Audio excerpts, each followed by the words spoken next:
Good morning. It is 6:42 a.m. on Monday, April 3rd, 2017. I'm Christiana Ellis, and I just got up. This is 5 more minutes. Well, they did it. Someone over the weekend found a way to make an April Fool's prank that I enjoyed. And it was basically by uh, releasing the first episode of the new season of Rick and Morty.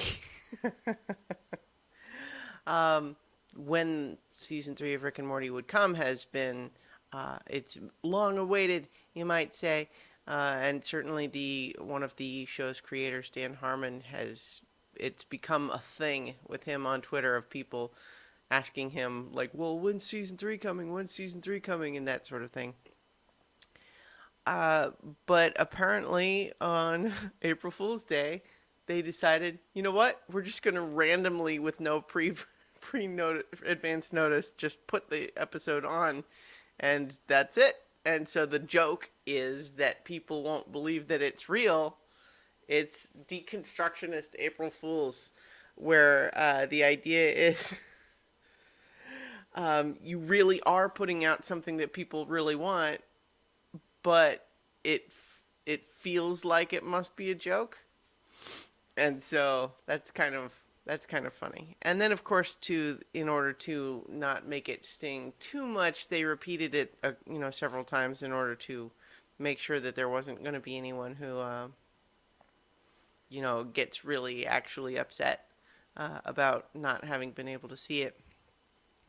I will say that there's a couple of people who are mad because apparently the new Samurai Jack cartoon, which I haven't been watching, got preempted this week as a result.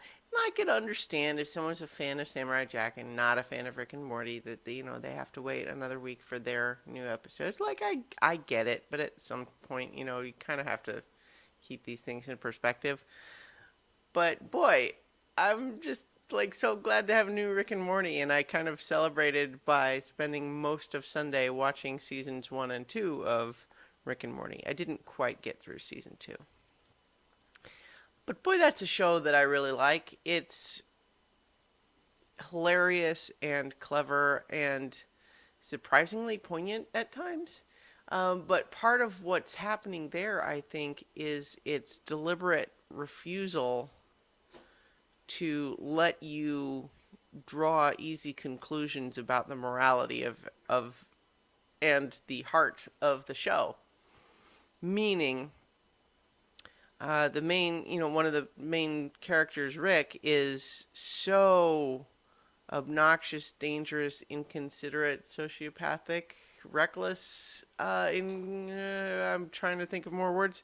Uh, so he's terrible a lot of the time, but the show keeps walking this line where it's kind of like, oh, but is all of that behavior, that stuff, is that really just to cover up this big beating heart full of love that he's got inside, and he's just got this pain that he's trying to numb himself from, and he really does care, and he just doesn't want to be vulnerable, so that's why he's so mean?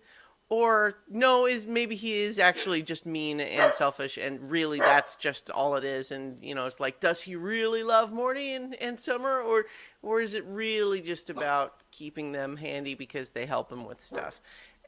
And the show refuses to commit to one or the other, and in fact deliberately sets us up repeatedly to be in a position where it seems like he's done something really noble, and then, oh well, it was actually had this some hidden ulterior motive, and then, oh wait, no, he actually he's doing something that wait, that doesn't make sense if he's just totally selfish. It seems like the only possible reason he would do this one particular thing.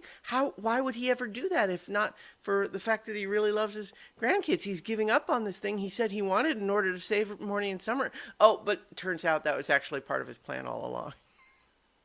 And it's just this back and forth where the show just really expertly plays into the tropes of our desire to believe the best in him and how he takes advantage of that every single time. But maybe he's only taking advantage of us because he really loves us. It's a dynamic that I enjoy in that show. Obviously, in real life, that sort of behavior not as nice, but funny in a TV show. That's about it. And then, of course, just the science fiction of the show is so consistently clever, taking a lot of these uh, great, heady sci-fi tropes and just really finding the perfect line of satire with them. And for example, one of the episodes I rewatched last night was one where Morty discovers that Rick has been selling weapons to assassins, and he decides he wants to take a moral stand, and so he prevents this assassin from killing somebody. And then it turns out, oh well, this person, that this being that he has rescued, a lot of people want to hold him prisoner, so let's help him escape.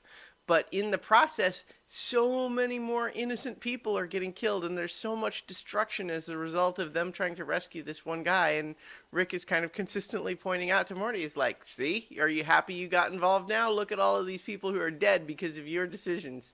And then by the end of the episode, Morty discovers, oh, this noble entity that he has rescued actually intends to eliminate all carbon-based life.